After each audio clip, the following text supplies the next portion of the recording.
Hi, I'm Regis Philbin. I'm Pat Sajak. I'm Alex Trebek, and you're watching GSN. Play every day.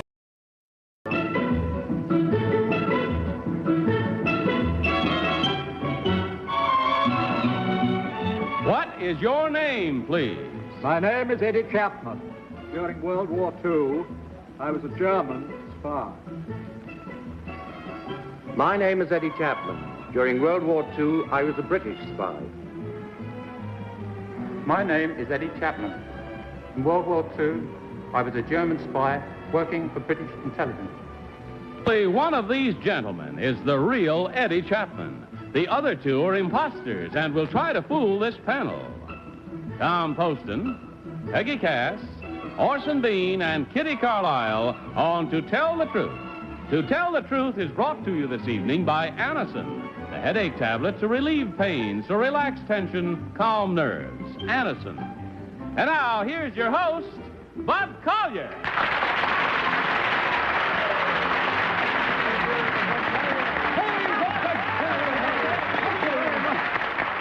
Thank you and welcome again to Tell the Truth. Good evening, panel. Good evening, Bud. I tell you, getting more unanimous all the time. We have a special surprise for you and for you later on in the program, so stay with us. Now open up that envelope, if you will, and follow along with me on this first story. I, Eddie Chapman, am a British subject. Just before World War II, I was imprisoned for safe-cracking on the Isle of Jersey in the English Channel. 6 months after the Nazis occupied the island, I was released. Because of my criminal record, I convinced the German commandant that I had a grudge against the British and wanted to join the Nazi Secret Service. After 9 months' training, the Germans parachuted me into England with instructions to blow up the de Havilland airplane factory. Instead, I reported to the British authorities and volunteered to become a double agent. Together, we worked out a plan. By clever camouflage, the de Havilland plant was made to appear as if it had been demolished. Our hoax fooled the German reconnaissance aircraft, and when I reported to Berlin for reassignment, I was decorated with the Iron Cross. Parachuted again into England, I fed misinformation to the German High Command, which resulted in their moving the line of fire of the buzz bombs away from the heart of London and thereby saved thousands of British lives. In all, I played the dangerous role of double agent for a total of 5 years. Signed, Eddie Chapman.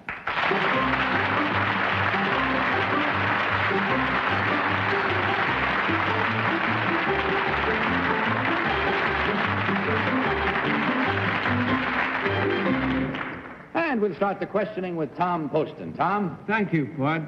Number two, how did you get back to Germany after you'd arranged for the de Havilland plant to be camouflaged so it looked like it was destroyed? How'd you get back that time? I worked my way back as the steward on board a British ship.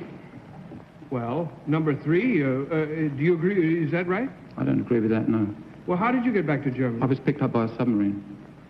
Because, well, number two, the British ships didn't go to Germany. Number two, how'd you get back on board a British ship? They went to Portugal. Oh. Do you agree with his story number one, please? Certainly. And how did you get back into Germany from Portugal? I was flown to Madrid, and from there into France. I see. Number one, do you know when the first buzz bomb landed in England? Yes, November 41. Thank you. Number two, do you know where the first buzz bomb landed in England? No, I don't. Because I was there. Ooh, I'm glad you weren't any closer than you were. I was pretty close. I was in the Strand, and it landed in Leicester Square. Oh. Peggy Cass. Number two, as a former safecracker and spy, what do you do now? I'm in the antique business. Thank you. And number three, when you crack a safe and you move that, that thing around like in the movies, what is what is that thing that they call it that makes the clicks? Tumblers, you say? It's just like a murder mystery. Tell me, number one, what the Nazis occupied not only the island of Jersey, but another island in the Channel. Could you tell me the name of that other island? Guernsey. Thank you. And number two, whom did you report to in Germany? I mean, who was the head? What was their spy system called? The Abwehr. The Abwehr. And number two, who was the head of the Abwehr? Admiral Carneros. Thank you. Orson Bean. Number one, I want to get a couple of things straight. Now, I can understand how you could fool the Nazis into thinking that the aircraft factory or the de Havilland factory had been blown up. But you went on for 5 years. Now, wouldn't there have been other German spies who would send the word back that it's still there, fellas? I think it's very doubtful. Really? The camouflage was extremely good.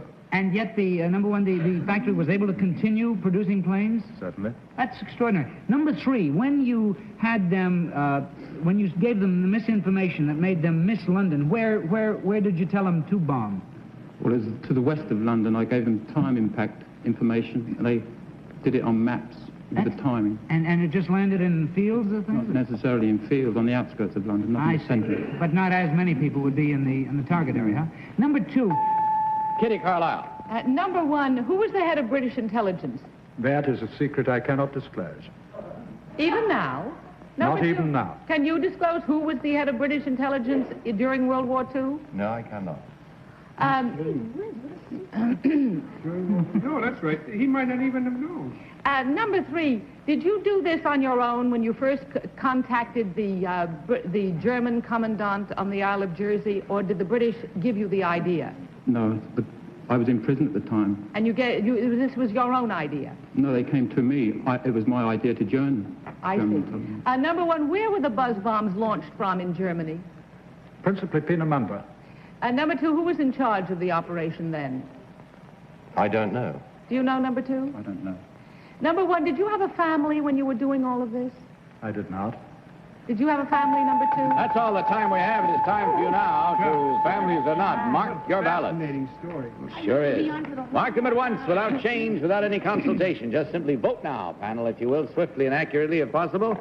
Voting for number one, number two, or number three. And of course, our team of challengers will be awarded $250 for every incorrect vote. All your ballots are marked? Very well. Tom, for whom did you vote?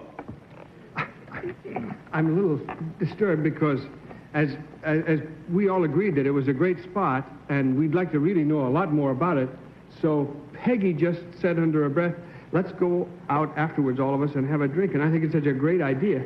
But I'd love to talk to the real one, and I thought it was number two because safecrackers have to have very good hearing.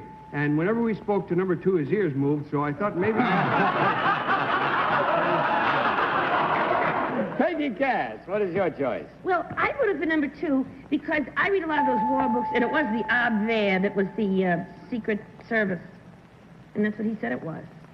Orson Bean. Well, to me, number two, he looks like Trevor Howard, who's that great English actor who always plays spies. It's too much on the head for me, so I couldn't vote for him.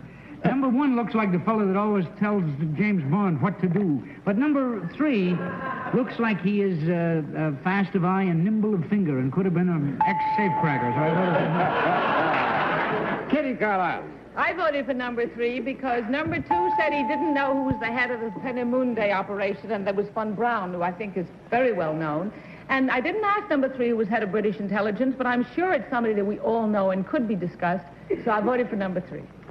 Very well, that splits it down the middle evenly. We'll find out now, since the minds are made up, which one of these three gentlemen, in truth, is Eddie Chapman.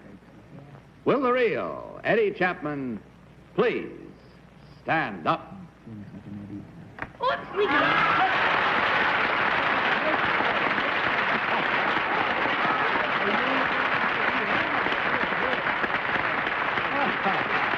Thank you, sir. Thank you very much. Fascinating story, isn't it? You should write a book. Have you written a book about this? Yes, a book has been written about it. Did you write it? I did. Good, good. It is now being filmed. Be a fascinating story to Great see or to story. read. Great Number story. one, what is your real name and what do you really do? My name is Lawrence Maitland, and I'm a sales representative for Acro Engineers in London. And number three, what is your real name and what do you do, sir? My name is James Walker, and I'm a librarian at the British Information Services. Well, in checking the score, we find you did very well. There were two incorrect votes, and that's twice $250 for a total of $500, gentlemen. Thank you very much for sharing this most exciting story with us. Good night, and God bless you. We'd like to thank Eddie Chapman for flying in from London just to be on to tell the truth. Meet our next team of challengers.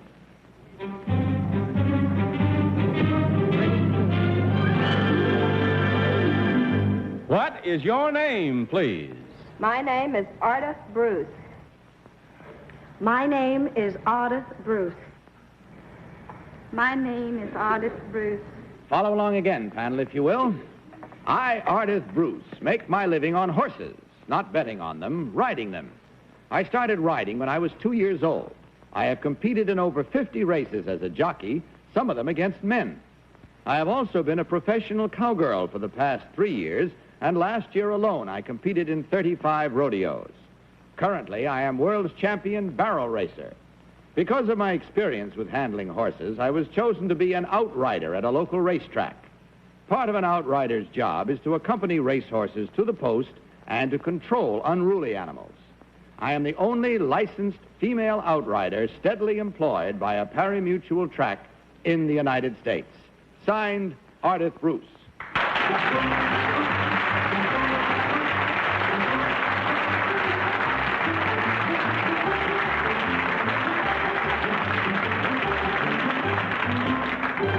And we'll start the cross-examination with the star of the Broadway hit, the roar of the grease paint, the smell of the crowd, Orson Bean. Oh, you worked that in nicely, buddy. Number 2, what exactly is an outrider? An outrider leads the horses to the post, Uh-huh. takes care of unruly animals, so forth. Now, how do you take care of an unruly? Do you whisper sweet nothings in his ear, or what do you do to make him less unruly? No, you have to ride up to them, calm them down. If a horse should throw his jockey or something, you whisper to Number him. 1, how do you calm down a nervous horse? Well, you sometimes you have to hold the bridle. You do talk at times. Like, what do you say? Pretend I was a nervous horse. Say, oh. Whoa? I've heard that said to me before. Number 3, Kitty Carlisle. Well, I'm so impressed. Where did you learn, number 3, where did you learn to ride? On a farm. Where? In Kansas. Number 1, once you get the horses to the post, how do you get out of the way? Well, you're behind the gate, and you stay behind the horses. Thank you. Number 2, what is a martingale? What is a martingale? Yeah. It's a breed of horse. Number 2, what is a fetlock? Fetlock is some of the parts of the horse. Which part? Well, it's the growth. Tom Poston. How does it again, number 3? What is a fetlock? It's located, I believe, on the heel of a horse. Tell me, thank you. Number 3, tell me, what is the sesamoid? I hear about that all the time when I read what is a sesamoid? What is that, anyway? The what? Sesamoid bone. Sesamoid bone. Sesamoid bone. Do you know? Well, it's a bone in a horse. Whereabouts? It could be in the sports writer's writing finger. Where is it located, number 3? Peggy Cass. Thank you. Number 1, which pari-mutual track are you employed? And Hot Springs, Arkansas. Thank you. Number 3, and what's the name of the track? The name of my track? Yeah. I work at the Pikes Peak Meadows Racetrack at Fountain, Colorado. Oh, swell. And number 2, number 2, what's a show pool? What's a what? A show pool. A show pool? Yeah. Number 1, do you know? If the horse you win plays show, the pool is the money on show. Thank you. Number 3, where are a horse's withers? That's it. Time for you now. Not to wither, but to mark your ballot. Are we finished? Yeah. Mark your ballots at once without change, without any connotation. Just simply vote. Vote for number 1, or vote for number 2, or vote for number 3. All ballots marked. Very well, Tom. For whom did you vote? But I voted for number 3. Now, it sounds silly, I know, but let's just say that if we'd had time, I think that 3 and I could have worked out the location of the sesamoid bowl. So I thought it was number 3. Peggy Cass. Well, I thought it was number 1 because anybody that works around the track knows what the show pool is. Orson? I'm convinced it's number 2 because there was a girl in an old Wallace Beery racetrack picture, looked just like her. But I cannot believe that anyone but the real one would say that a fetlock was a growth somewhere on a horse, you know. Kitty Carlisle. Well, I voted for number 3 because the way she said the place she worked was sounded right. Number 1 could obviously be a bettor and know about the show pool and not a rider. And number 2 said a martingale was a breed of horse. I think it's a kind of a bridle. Very well, there we have it. With the minds all made up and the votes in as you see them. 3 for number 3, 1 for number 1. And that brings us now to the truth. Let's find out which one of these 3 young ladies, in truth, is Ardith Bruce. Will the real Ardith Bruce please stand up?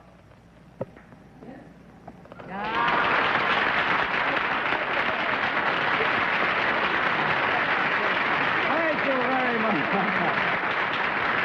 Thank you. Number 1, what is your real name and what do you really do? My name is Aura Ann Talbert, and I'm employed an art teacher at the Metropolitan Museum of Art.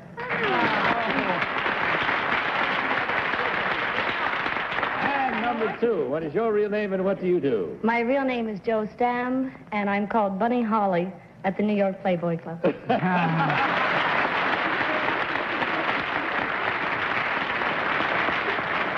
Well, I hope you found this as much fun as we did, that you look back on it as a happy experience. When we checked the score, we find there was only 1 incorrect vote, but that's still worth a nice, round, plump $250. And we thank you very much for being with us. Goodbye, and God bless you.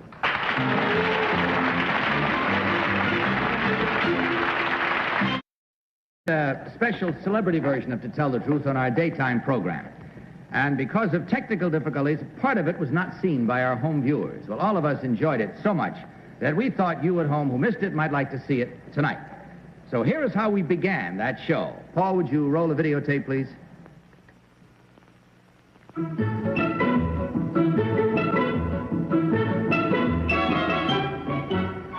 We are privileged to have as our celebrity guest today one of the world's foremost producer-directors of motion pictures. What is your name, please? My name is Otto Preminger.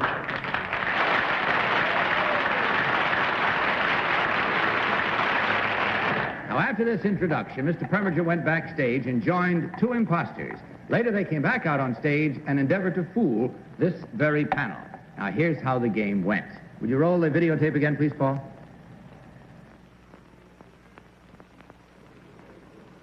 Now we're going to play our celebrity version of To Tell the Truth. Seated to my left behind these masks is our next team of challengers. We have, of course, hidden their faces because our panel, our smart panel, would instantly recognize the real celebrity's face, and we are going to distort their voices for the same reason. Therefore, you'll hear voice distortion through those earphones, panel.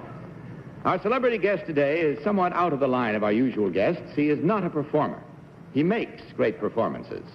One of the most creative directors of all time. His list of motion pictures includes Anatomy of a Murder, St. Joan, The Man with the Golden Arm, Exodus, and his newest film, which just had its premiere in New York, Bunny Lake is Missing.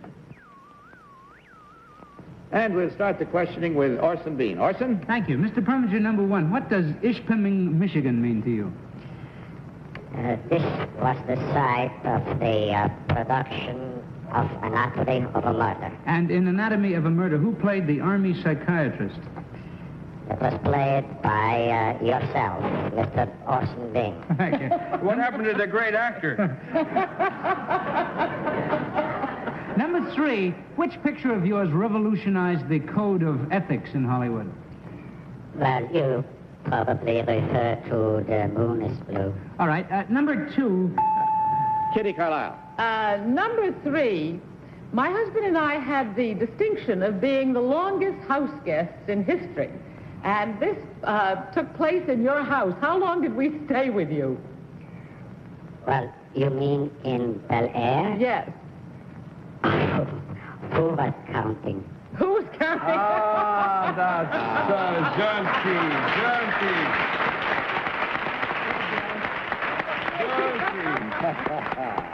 Number 2, you are often called Dr. Preminger. What is this title for?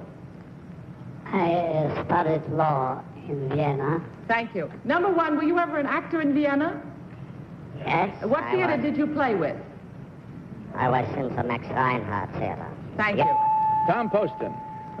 Thank you, Bud. Number 3, what happened to that cummerbund of mine I gave your wife? It was cleaned and pressed. He's so gentil. Should be, even if it isn't, it should be number 3. Number 2, may I ask you, who's married to Stanley Prager? Just An actress who played opposite Henry Fonda in my last production on the stage on Broadway in Critics' Choice. At the moment, I cannot Doesn't remember matter. her name. She's a great fan of yours. She thinks you're the... And Peggy Cass. Thank you. Number 2, who played the villain in Stalag 17? I played the villain in Stalag 17. Ooh, gee, you're scaring me. Number 3, where do you live in New York? On East 64th Street. Number 1, would you please tell me how many children you have? I have 2 children. And what are they? One of each. All right, it's time to vote. Take off your earphones, if you will, please, panel, and mark your ballots at once, without any consultation, and, of course, without any changes once you have marked. Vote now for Otto Preminger number 1, Otto Preminger number 2, or Otto Preminger number 3. All ballots are marking, but not all marked as yet. All right, they are now. Okay, Tom, for whom did you vote? I voted for number 2. I thought number 1 was great, but that's one of those Bill Barr accents. And I thought number 3 must be related in some way to Emily Post. What a gentleman. But I thought it was number 2. George Ann Johnson was that wonderful actress who's such a champion of Mr. Preminger's, whoever he is. Peggy Cass. Well, number 1 has got the niftiest clothes and a nifty watch. He sits up so straight and everything. I almost voted for him. But number 3's got class. I voted for him. Orson Bean, which one do you think is the real one? I'm really torn between 1 and 3. They both have genuine wit, which the real Preminger has. It could be either one, but I voted for number 1. And Kitty Carlisle. Well, I voted for number 3. I don't honestly think it's number 3 because I think the real Otto would have said that we stayed too darn long. How long did you stay? We stayed over 3 months. But you pitched in and helped clean up the kitchen and everything. Very well. And checking the voting here, we find that Orson voted for number 1, Tom voted for number 2, and that means the 2 ladies, Peggy and Kitty, voted for number 3. So, number 3, you got the most votes. Are you Otto Preminger? No. My name's Henry Morgan. He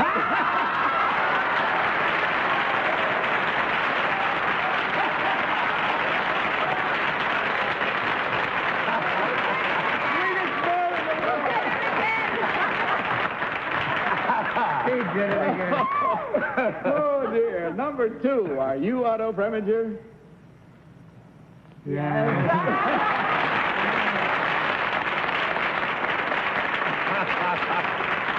Great. Number 1, I guess you might as well unmask too. What is your name? My name is Mark Goodson.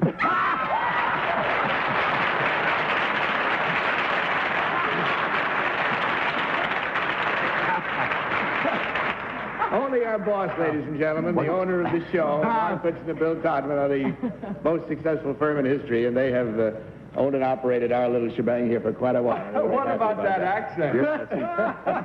How would you describe that, Tom? What? A Bill? Bill Barr. Bill Barr.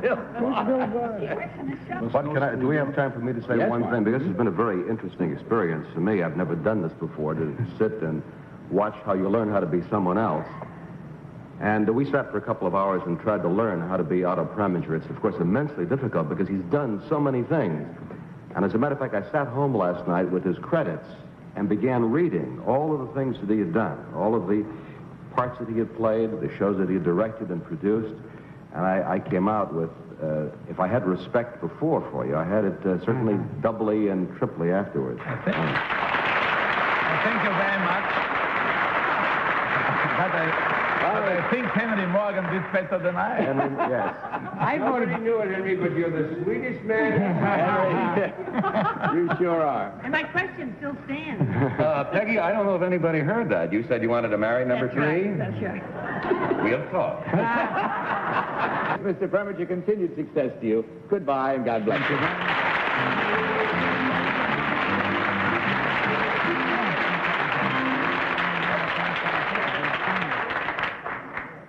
Oh, my, that was good fun, wasn't it? Time for you. Make it go fast, panel. Good night to you. Good night. Good night to all of you. Of course, we'll see you next week at the same time, and I'll see you tomorrow afternoon on the daytime show. But in the meantime, don't you forget to tell the truth. Night. To Tell the Truth is a Mark Brooks and Bill Todman production.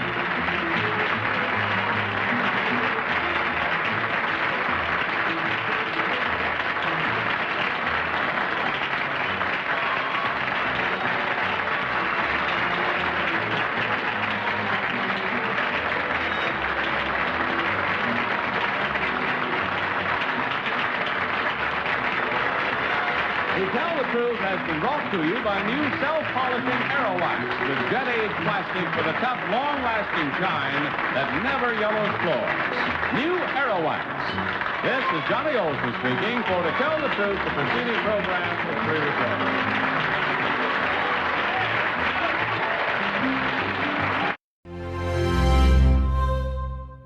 Summer on 9 in the afternoon.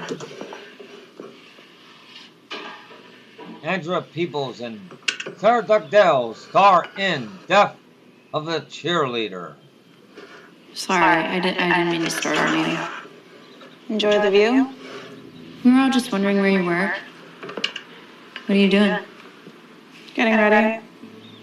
Enjoying a little peace and quiet.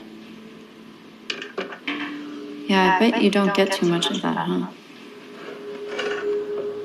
I get it. I've been working my ass off for these cheer tryouts, and I'm not captain of the swim team, too. So who bought you these ancient things? Oh, I did. Couldn't afford to buy more than this crummy pair? Well, I don't ski very often. Look like they could snap in, too. Maybe stay away from me on the slopes tomorrow. Tomorrow, this summer on 9 in the afternoon. The greatest stars in television history appear on Game Show Network. These three people all claim to be Hermaine Zawacki, a licensed barber. Nick Van Dyke.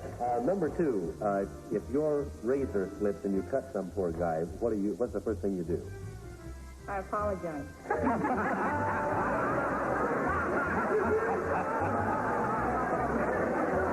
We'll move on to number 3. See your favorite stars on Game Show Network. Kitty Carlisle talks about To Tell the Truth. We had some very funny moments. We had 3 people on who were supposed to be decoy cops. And when the reveal came, Gary Moore said, will the real decoy cop please stand up? No! And the second one, he said, well, number 2, will you please stand up and say, what do you do? My name is Chris Hart, and my mother is the charming panelist, Kitty Carlisle.